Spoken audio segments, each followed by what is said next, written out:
حضرت داتا گنج بخش رحمۃ اللہ علیہ کا عرس مبارک بھی نزدیک ہے، تو اسی لیے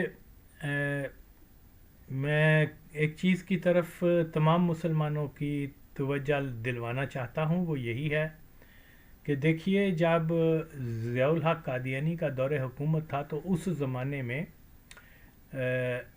یہ داتا گنج بخش رحمۃ اللہ علیہ کے جو وہاں مسجد بنی ہوئی ہے اس کا کوئی جو ہے اس کو ری بلڈ کرنے کا کوئی پروگرام تھا، تو اس کے لیے حضرت داتا گنج بخش رحمۃ اللہ علیہ کے بہت سارے ایسے لوگ جو ان سے بہت عقیدت رکھتے تھے، اور جن میں یہ لوگ جو آرکیٹیکٹس وغیرہ ہوتے ہیں وہ بھی درجنوں کے حساب سے شامل تھے اس میں۔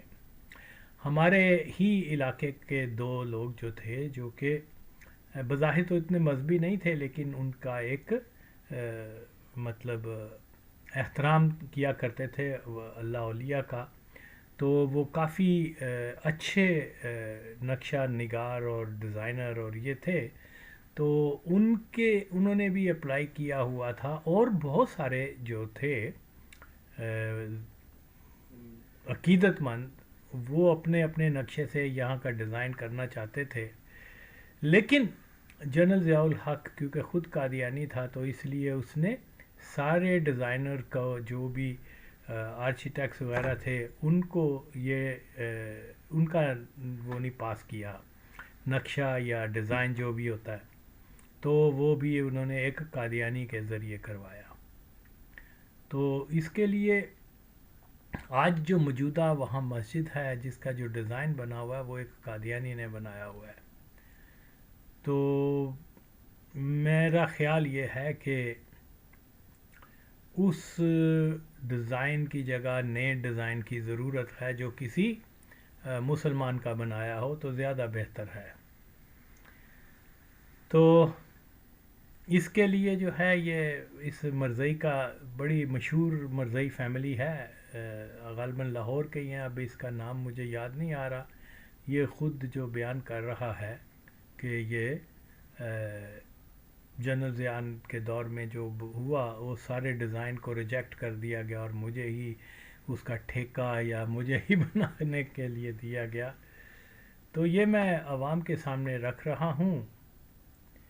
تو اس میں ایک چیز جو لوگوں کو سمجھنے سے تعلق رکھتی ہے وہ یہ ہے کہ ضیاء الحق ہر شعبہ زندگی میں وہ اپنے ہم مذہب کو پریفر کرتا تھا، تو کیا فوج ہے، کیا مجلس شورا ہے، کیا ہر جگہ جو ہے اس نے، حتیٰ کہ نیوز کاسٹرز ٹی وی اور ادھر وغیرہ جو آتے تھے وہ بھی مرزئی تھے۔ ایک وہ خالد لودھی تھا، وہ بھی میں جانتا ہوں مرزئی تھا، جنرل ضیاء کے بڑے کلوز تھا، یعنی اس نے کوئی کسر نہیں چھوڑی کہ پاکستان کو مکمل طور پہ ایک قادیانی نرخیمنٹ، اگرچہ اس سے پہلے بھی صورتحال تھی، لیکن پہلے یہ تھا 70 کی دہائی سے قبل معلوم ہو جاتا تھا کہ یہ قادیانی ہے، وہ اتنا چھپاتے نہیں تھے، یہ 74 کے بعد بدلا انہوں نے کرنا شروع کیا کھلے طور پر، ایوب خان قادیانی کے دور سے لے کے لیاقت علی خان قادیانی، بوگرا، جتنے بھی ہیں وہ کیا بولتے ہیں اس کو، فیروز نون، اور یہ سب ادوار جتنے بھی ہیں یہ مکمل طور پہ کھل کر قادیانیت کے لیے کام کیا کرتی تھی حکومتیں، کھل کر کیونکہ 53 میں انہوں نے ان کو ڈنڈا دیا تھا، بہت سارے مسلمانوں کو مارا تھا اور مولوی سرنڈر ہو گئے تھے، انہوں نے خفیہ معاہدہ بھی کر لیا ہوگا، مجھے پتہ نہیں ہے، لیکن ان کے جو چیزیں ظاہر ہوتی ہیں اس سے یہی معلوم ہوتا ہے کہ مولوی طبقے نے قادیانی اسٹیبلشمنٹ کے ساتھ انڈرسٹینڈنگ پیدا کر لی، ٹھیک ہے آپ جو کرتے ہیں کریں، ہمیں سزائیں وغیرہ نہ دیں، ہمیں تھوڑے بہت جو بھی ہے۔ تو اب ہم عوام کے اندر آ کے قادیانیوں کے خلاف وہ تقریریں اور قادیانی ہٹاؤ اور یہ کرو اور وہ اب ختم، اور آپ میں کیا کہہ سکتا ہوں، آپ جا کے دیکھیے تاریخ کو، آپ کو سارا چیزیں آپ کے سامنے آ جائیں گی 53 سے لے کے 74 تک کوئی تحریک نہیں اٹھی اور کھل کر پاکستان کے اندر قادیانیت کو پرموٹ کیا جاتا رہا. اور اگین میں ریپیٹ کرنا چاہتا ہوں 74 میں بھی یہ اصل مسئلہ قادیانیوں کو نان مسلم ڈکلیئر کرنے کا نہیں تھا. یہ صرف یہی تھی کہ یہ بھٹو کی حکومت کو ختم کرنے کے لیے، کیونکہ وہ سیاسی طور پہ بڑا مضبوط تھا. مذہبی ایشو ہی رہ گیا تھا کہ اس کے اوپر جو ہے ہم اس کو بھٹو کو کے خلاف کوئی تحریک چلائیں، مارشل لا لگ جائے یا کچھ ہو جائے، کہ بھٹو کی حکومت ختم کرنے کے لیے انہوں نے شروع کیا تھا. دیکھیے میں پھر یہی کہتا ہوں، خدا کے لیے یار آپ اندازہ لگائیں، اصغر خان کھلا قادیانی، ٹھیک ہے، وہ بھی اس تحریک میں شامل ہو گیا اور نعرے لگانا شروع ہو گیا مرزائیوں کو کافر قرار دو، حالانکہ خود قادیانی ہے. ظہور اللہ ممیسیہ خود قادیانی ہے اور خود وہ اس تحریک میں شامل ہو گیا، مرزائیوں کو نان مسلم ڈکلیئر کرو، اور چاند ایک لوگ ایسے. تو میں یار یہ اندازہ لگاؤ، کیونکہ یہ بڑے آرگنائزڈ ہیں، یہ ان کا کوئی بھی آدمی، کوئی بھی قادیانی جو ہے وہ اپنی مرکز کی ہدایت کے بغیر کوئی حرکت نہیں کرتا. خیر تو اسی لیے یہ انڈرسٹینڈنگ کے تحت تھا.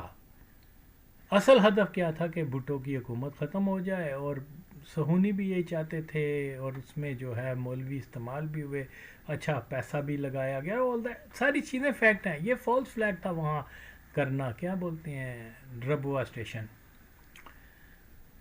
تو بہرحال جب میں ان چیزوں کے اوپر جو ہے بات کرتا ہوں تو اس کے پیچھے مکمل میرے پروف ہوتے ہیں، دلائل ہوتے ہیں. ابھی آپ مرزائی کی آپ سن لیں کہ وہ خود اقرار کر رہا ہے کہ داتا گنج بخش رحمۃ اللہ علیہ کے جو مزار شریف کی جو مسجد ہے اس کا ڈیزائن اس مرزائی نے کیا ہوا ہے. اللہ نے حالات پیدا کیے. سر لاہور میں آپ نے کیا کیا پروجیکٹس کیے ایل ڈی اے کے تحت؟ ہاں وہ بھی سامنے آ ایک جائیں. دفعہ حضرت خلیفۃ المسیح رابع کے ساتھ کیونکہ زیادہ رہا نا یہاں پہ تھے، تو مطلب پروفیشنل باتوں کے علاوہ ادھر ادھر کی بھی باتیں بھی ہو جاتی.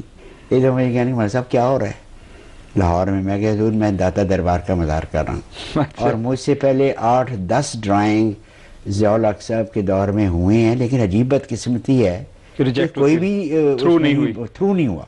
تو میرا ڈیزائن ہی ہوا ہے. اس وقت جو موجودہ ڈیزائن ہے داتا دربار کا وہ 100% میرا ہے ماشاءاللہ. تو میں جناب میں نے کہا وہ میرا ڈیزائن پسند آ گیا اور وہ ہو گیا. کیا یہ دیکھیے جو ہمارے مولوی حضرات لوگ ہیں وہ تو اس چیز کو نہیں سمجھتے، نہ کوشش کرتے ہیں سمجھنے کی.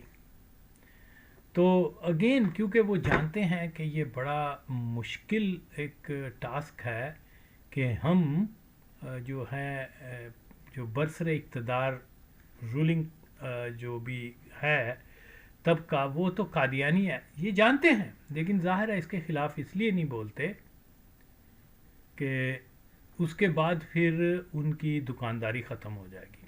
ان کی مجبوری ہے. جیسے میں اگین اینڈ اگین کہتا ہوں کہ یہ کام جو بھی ہے نا، یہ بھائی یہ ایک وہ کیا بولتے ہیں، یہ نظریاتی لوگوں کا کام ہے، مولویوں کا کام نہیں ہے. یہ پیشہ ور ہیں، اوکے، اور اس لیے پیشہ ور سے کبھی توقع نہ رکھیں. فرض کیا اگر کوئی مذہبی طبقے کے لوگ جو ہیں وہ واقعی سنسیئر ہوں اس ختم نبوت کے کاز کے، اگر وہ واقعی پاکستان کے وفادار ہوں، تو وہ ضرور اور ضرور جن جو ہڈن فیکٹس ہیں، جس کھلے طریقے سے ان کو میں نے سامنے لے کے آیا ہے، یہ ان کو ایشو بنا کر تو ایک تحریک چلا سکتے تھے، لیکن انہوں نے نہیں کیا. دیکھیے ان کا اسلامی شرط کیا بولتے ہیں، اسلامی شریعہ کے مطابق ان کا فرض بنتا تھا کہ بھئی عمران خان، ہم نہیں کہتے کہ تم قادیانی ہو، اب الزام تو لگ گیا ہے نا، شریعت کا تقاضا پورا کرنا ہے، تو آپ کو عوام کے سامنے آ کر مرزا غلام قادیانی کو کذاب کہہ کے اور اس کے فالوور کو نان مسلم کہہ کے بریت کرنی ہے اس الزام سے. یہ دینی فرض بھی ہے اور پاکستان کا قانون بھی یہی کہتا ہے، کیونکہ پاکستان کے قانون کے مطابق کوئی نان مسلم جو ہے وہ نہیں بن سکتا پرائم منسٹر یا کسی حساس عہدے کے اوپر نہیں آ سکتا. یہ مولویوں نے کیا نہیں کیا، اور بہت سارے لوگ ہیں، حتیٰ کہ یہ شریف فیملی. اور یہ ہم امیجن کریں پاکستان کا وزیر دفاع جو بنا ہوا ہے اس وقت، وہ کیا سیالکوٹ کا جو ہے، وہ پورا پچھلے 150 سال سے پورا ٹبر جو ہے وہ مرزائی ہے. اور یہ نہیں کہ میں نے پہلی بار یہ انکشاف کر دیا کہ وہ مرزائی ہیں. یہ جناب علی 1953 سے، یہ اس سے پہلے بھی، بلکہ بیفور پارٹیشن یہ فیملی نون قادیانی فیملی ہے. کسی مولوی نے، کسی ختم نبوت تنظیم نے، جرنلسٹ وغیرہ تو یہ سارے قادیانیوں کے کتے ہیں. اس میں تو بھول جاؤ. پاکستان کے اندر کسی کی جو ہے وہ کیا بولتے ہیں ولاگ جو ہیں وہ آن لائن نہیں آ سکتے اگر وہ اینٹی قادیانی ہو تو. اوکے، تو یہ ظاہر ہے کہ یہ ٹوٹل A to Z جتنے جرنلسٹ ہیں، جتنے بھی یہ وہ سب کے سب قادیانیوں کے منظور نظر ہیں. خواہ وہ آ کے قادیانیوں کو جناب زندیق کافر بھی کہہ دیں، یہ بھی کہہ دیں، لیکن اصل مسئلہ کیا ہے کہ قادیانیوں کے ہولڈ آن پاکستانی اسٹیٹ، اس کے اوپر کوئی بات نہیں کرنی، اور کبھی کسی نے نہیں کی، نہ کریں گے. یہ تو میں ہوں کوشش کر رہا ہوں کہ یار یہ چیزیں جو ہیں لوگوں، حتیٰ کہ ان جرنلسٹوں کے بارے میں نے کہا کہ اگر حلال کے نفتے کی پیداوار ہو تو آؤ، یا تو جنرل ضیاء الحق کو مسلمان ثابت کرو، اوکے، یا پھر عوام کو بتاؤ کہ پاکستان کے میں 11 سال جس نے حکومت کی وہ کٹر مرزائی تھا، لیکن شناخت کیا ہے کہ وہ مجاہد اسلام ہے. ایوب خان، عمران، ہر ایک کے بارے کبھی کسی نے بات نہیں کی، کیونکہ یہ جیسے شجر ممنوع ہے نا کہ قادیانیت کو ان کا اسٹیٹ افیئر میں کتنا ہولڈ ہے اور کتنا کنٹرول ہے اور کون کون سے قادیانی لوگ ہیں، اس کے اوپر یہ ممنوع ہے، باقی جو کرنا کر دے جاؤ. اب دیکھیے آگے ہم ایک اور چیز کو میں بیان کرنا چاہتا ہوں، وہ یہی ہے. دیکھیے یہ بات تو طے شدہ ہے، اب اس کے اندر میں کیا کوئی ثبوت دوں یا کوئی کیا بیان دوں. یہ عام لوگ جو جانتے ہیں وہ یہی ہے کہ پاکستان کے سفارت خانے جو باہر کے ممالک میں ہیں، ان کا عملہ سفیر سے لے کر چوکیدار تک جو بھی ہے نا وہ مرزائی ہوتا ہے. اور اس میں کوئی دوسری رائے نہیں ہے. یہ ایک تلخ حقیقت ہے کہ پاکستان کے جہاں جہاں امبیسیز ہیں وہ آپ یہ سمجھ لیں کہ وہ قادیانیت کی تبلیغ کا مرکز ہیں. کسی زمانے میں کھل کر ہوتی تھی اور کسی زمانے میں اندر خانی. اوکے، اور یقیناً جو باہر کے ملکوں میں لوگ رہتے ہیں ان کا تو واسطہ پڑتا رہتا ہے. میرا تو خیر نہیں واسطہ پڑا ان کے لوگوں کے ساتھ، لیکن جتنا بھی ہے میں سمجھتا ہوں کہ عام تارکین وطن جو باہر رہتے ہیں ان کے چھوٹے چھوٹے کام کرنے میں بھی امبیسی سٹاف جو ہے وہ اس سے مکمل تعاون نہیں کرتے. یہ حقیقت ہے، یہ حقیقت ہے. اوکے، لیکن کیونکہ جیسا کہ میں بتا چکا ہوا ہوں پاکستان میں جو میجک ورڈ ہے نا اداروں کے اندر، وہ یہ ہے کہ میرا تعلق جماعت احمدیہ سے ہے، پھر آپ کے لیے سارے دروازے کھل جاتے ہیں. پھر کوئی قانون، کوئی پاکستان کا جو بھی اصول ہے یہ وہ کوئی کسی چیز کو خاطر میں نہیں لایا جاتا. کھل جا سمسم. Here we are. تو یہاں ایک میں ویڈیو کلپ لگا رہا ہوں جو کہ ترکی کی ہے، کیونکہ ترکی میں بھی گیا ہوا کئی بار، اور پھر مجھے یہ بھی کچھ لوگ وہاں ترکی میں مجھے ملے بھی تھے جو پاکستانی تھے، تو وہ لوگ سے گپ شپ ہوئی. میں تو سر راہ ملاقاتیں ہوتی رہیں، تو ان سے میں نے یہی سنا کہ وہ بڑی بڑی گالیاں دے رہے تھے پاکستان ایمبیسی جو ترکی میں ہے کہ جی ہم سے تعاون نہیں کرتے، ہمیں یہ نہیں پرابلم ہے، ہمیں جو بھی ان کی ٹیکنیکل چیزیں ہوتی ہیں، کسی کا پاسپورٹ کی ڈیٹ، کسی کا کچھ کسی کا کچھ. تو وہ اکثروں کو میں نے اپسٹ دیکھا کہ ایمبیسی سٹاف سے شکایتیں کرتے ہوئے ہمیں چکر لگاتے ہیں، اور ہمیں انقرہ جانا پڑتا ہے یا پتہ نہیں کسی اور جگہ جانا پڑتا ہے، تو ہم پور لوگ ہیں. اس قسم کی باتیں بہرحال میرے اپنے مشاہدے میں آئی ہیں، لیکن کیونکہ مجھے تو نہیں پتہ تھا ان چیزوں کا کہ اصل کہانی کیا ہے، تو یہ اب آپ اندازہ لگائیں. یہ جو میں کلپ لگا رہا ہوں یہ تو ایک چاولوں کی دیگ میں سے ایک دانے کا جو مجھے ملا ہے، اور وہ میں آپ کے سامنے پیش کر دیتا ہوں کہ یہ ضیاء الحق کے وقت کی بات ہے. اس منافق آدمی کے، اس قادیانی حرام زادے نے ایسے کیا ہوا تھا کہ ایک طرف تو اپنی فیس سیونگ کے لیے کہ وہ قادیانی ہے، اس کو بچانے کے لیے مرزا طاہر کے ساتھ ساز باز کر کے اس نے جناب وہ آرڈیننس بل. اچھا یہ بھی کتنا میں بارہا بتا چکا ہوں، یہاں مولوی نہیں مادر چود بولتے یار، یہ بہت بری بات ہے. دلیو پین چودو، میں نے تم سے پوچھا ہے کہ تم کہتے ہو جی کیا بولتے ہیں ضیاء الحق مادر چود حرام زادے قادیانی نے جو ہے وہ بڑی اسلام کی خدمت کی اور ان کو اسلامی شاعر استعمال کرنے سے روک دیا. وہ حرام زادو، میں تم سے سوال کر چکا ہوں، یہی کیا نام ہے مختلف مولوی حرام زادے جو آج بھی زندہ ہیں بہن چود، وہ جواب نہیں دیں گے.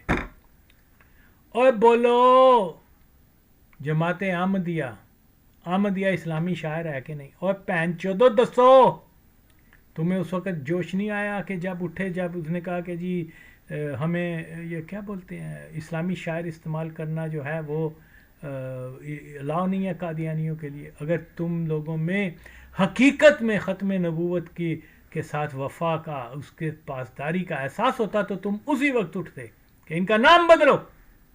اسلامی شاعر کے اوپر رکھا ہوا ہے، احمد جو ہے وہ قرآن کا لفظ ہے، اسلامی شاعر ہے. اتنا بڑا واضح فراڈ اس وقت وہ ماچود حرامزادے مولوی ضیاء کی فوٹو میں اٹھا کے قادیانی کی فوٹو میں اٹھا. ان حرامزادوں کو میں نے بتا دیا ہے کہ وہ مرزئی تھا اور قبر اس کی بہن چود کی کہاں رکھی ہوئی ہے مسلمانوں کی عبادت گاہ پہ. ہائے ہائے ہائے، اس سے بڑا یہاں ایسے انوائرمنٹ میں، ایسے حالات میں آپ دفاع کر سکتے ہو مرزیت کے خلاف، مرزیت کو روکنے کے لیے؟ نہیں، کچھ نہیں کر سکتے. آپ منافق ہیں بہن چودو. صرف ہم لوگ جو بات کرتے ہیں وہی درست ہے، باقی سب فراڈ ہے. خیر، اب آپ دیکھیے میں آپ کے سامنے یہ چیز رکھ رہا ہوں. وہ قادیانی کیا کہہ رہا ہے؟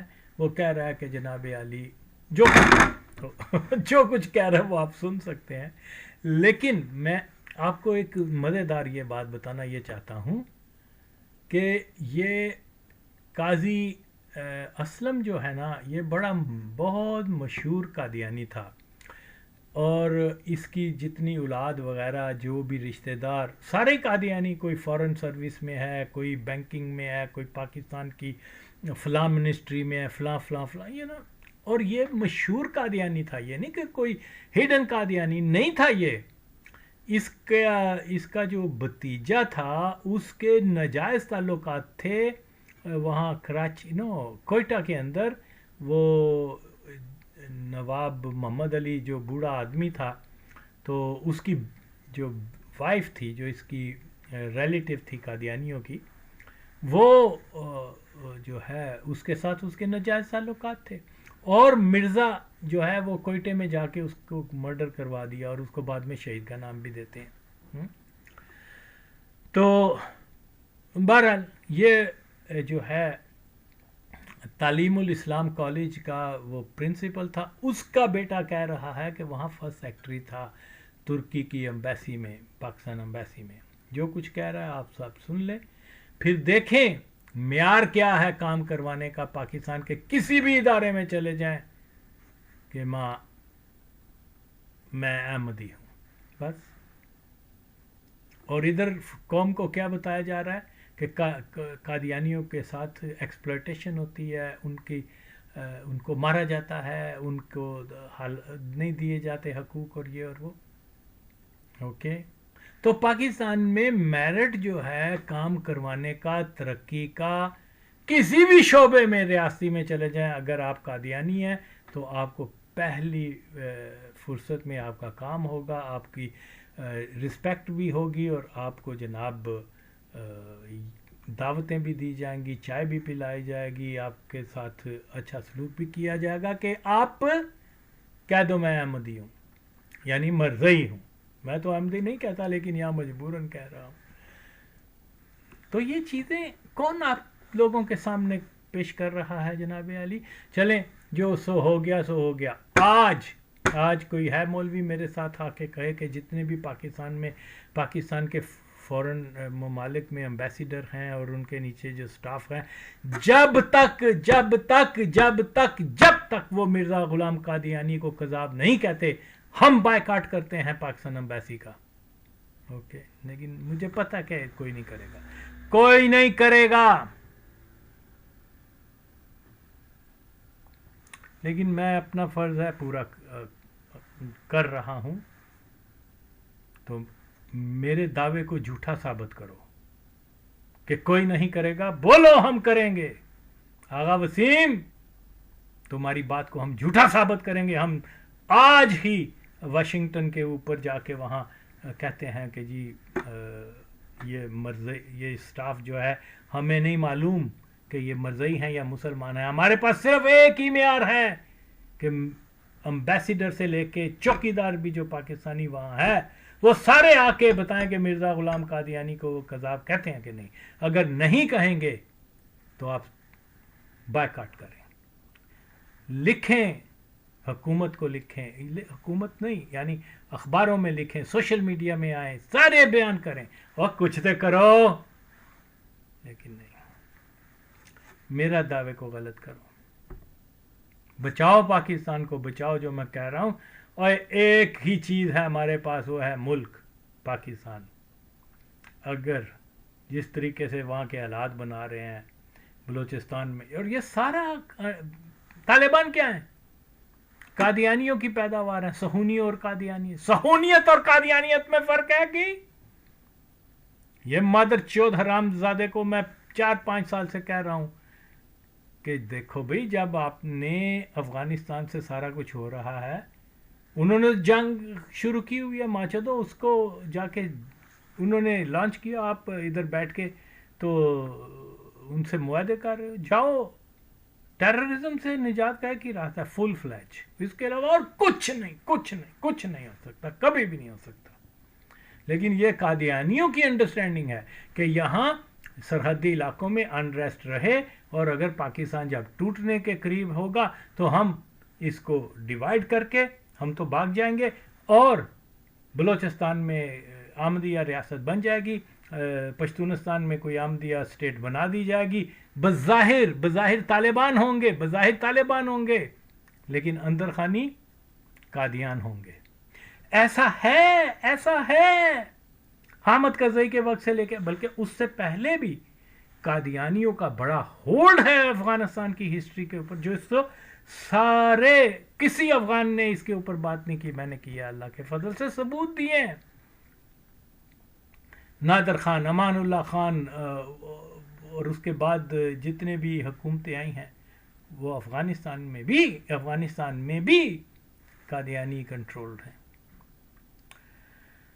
تو یہ کبھی مجاہدین کا روپ لے لیتے ہیں قادیانی نیٹ ورک کے کرندے، اور کبھی طالبان کا، اور کبھی کمیونسٹوں کا. تو یار یہ فیکٹس جاننے کے باوجود ہم کچھ نہیں کر رہے، تو میں اب کیا کہہ سکتا ہوں. تو جناب یہ جرگے، یہ ساری چیزیں، یہ ویسٹ آف ٹائم ہے. اسٹیٹ جو ہے جب تک فل فلیج جس جگہ سے یہ حملے ہو رہے ہیں اس کے اوپر اعلان جنگ کر کے نہیں کرتے، تب تک آپ یہ لوگوں کو، غریب لوگوں کو مروا رہے ہیں. پھر اس کا جو نتیجہ نکل رہا ہے وہ وفاق، اینٹی وفاق جو ایلیمنٹ ہے مضبوط سے مضبوط تر ہو رہا ہے. یہ داڑیاں رکھ کے، امامہ باندھ کے اور لمبے بال کر کے یہ نہ سمجھیں کہ یہ اسلامسٹ ہیں، یہ نیشنلسٹ ہیں. اوکے، یہ وہ کیا سیپریٹسٹ ہیں. ان کا اسلام کا لبادہ انہوں نے ڈالا ہوا ہے، لیکن اندر خانی یہ ہے کیونکہ جب یہ سیپریٹسٹ موومنٹ جس کے پیچھے قادیانی اور صہیونی امداد بھی ہے، سپورٹ بھی ہے، پھر یہ انہی کے اشاروں کے اوپر چلیں گے. تو اس لیے پاکستان کے اندر آئی ڈونٹ نو کیسے حرام زادے بیٹھے ہوئے ہیں جو ان چیزوں کو نہیں سمجھ سکتے. تو پاکستان کو بچانے کا صرف ایک ہی راستہ ہے، جیسے میں بتا رہا ہوں، اس کے علاوہ کوئی نہیں. کہ جب تک آپ کا ملک آپ مسلمانوں کے کنٹرول میں ہے ہی نہیں، مرزائیوں کے کنٹرول میں ہے، اور آپ لگے ہوئے ہیں کہ جی ہم غزوہ ہند کریں گے. ہوں مرزائی جرنیل پینٹ چود غزوہ ہند کریں گے. یار یہ تو مطلب ایک حدیث کی بھی توہین ہے. ضرور اور ضرور، ضرور اور ضرور غزوہ ہند ہوگا انشاءاللہ تعالی، لیکن وہ مرزائی نہیں کریں گے، وہ مسلمان کریں گے. تو جیسے میں نے عرض کیا تھا کہ سب اہل زمان جو ہے وہ چھوڑ کے چلے گئے. اللہ کے فضل سے جیسے حضور نے مجھے لکھ کے بھجوایا تھا کہ داخلہ مل جائے گا، مل گیا. لیکن اس کے بعد جب پولیس نے بلایا تو میرا انہوں نے پاسپورٹ چیک کیا، اس پہ لفظ لکھا تھا مشنری. اچھا، پروفیشن کی جگہ پر. وہ تو سیخ پا ہو گئے ترکی میں. ہاں جی. مجھے کہنے لگے کہ آپ یہاں تبلیغ کریں گے، ہم تو کسی مبلغ کو یہاں اجازت نہیں دیتے، اور آپ کے باقی سارے ڈاکومنٹس میں اسٹوڈنٹ لکھا ہے، طالب علم لکھا ہے. اچھا، یہ ایک انتظامی غلطی تھی، صحیح بات ہے، اس کو میں اظہار کرنا چاہتا ہوں. لیکن وہ بہت اچھے تھے. مجھے کہنے لگے کہ پولیس والے پاکستانیوں کے ساتھ ترکی لوگ جو ہیں بڑی محبت رکھتے ہیں، اس بات میں کوئی شک نہیں، آج بھی ویسے ہی ہے. مجھے کہنے لگے آپ جائیں اپنی ایمبیسی میں اس پروفیشن کو بدلوائیں، کٹوا کر اس کے اوپر وہ لکھ لے آئیں اسٹوڈنٹ، پھر آپ کو داخلہ مل جائے گا. تو میں انکرا چلا. ان دنوں صرف انکرا ایمبیسی ہوتی تھی.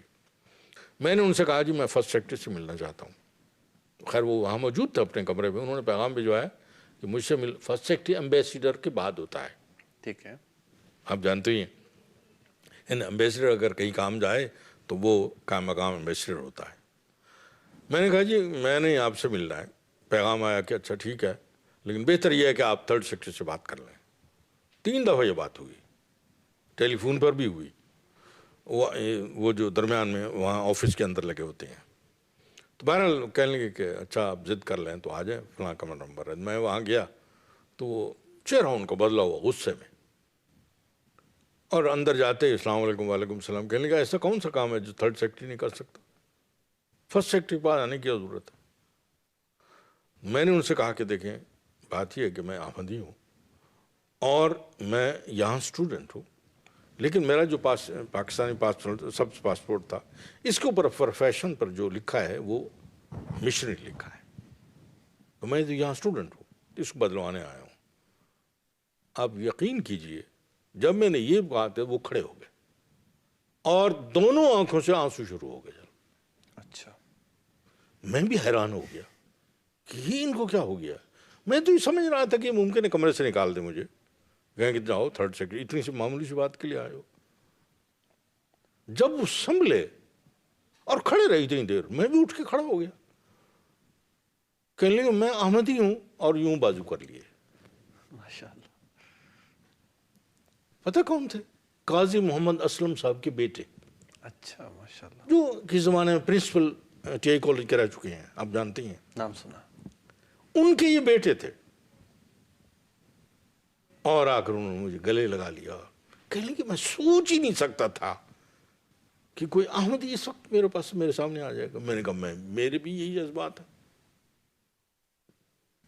اللہ تعالیٰ نے دیکھیں خلیفہ وقت کی دعاؤں سے ایک تو خیر انہوں نے فوراً منگوایا، چیزیں منگوائیں، اس کو سٹیمپ لگائی، اس کو وہ کیا، اسٹوڈنٹ اپنے ہاتھ سے لکھا، اس کے اوپر سٹیمپ بھی لگائی، اور 2 دن اپنے گھر لے گئے، کہنے لگے بچے آپ کو چھوڑیں گے نہیں، کہ ہم نے تو ایک عرصے سے کوئی آمد نہیں دیکھا یہاں پر۔ تو یہ بات بھی میں بتانا چاہتا تھا۔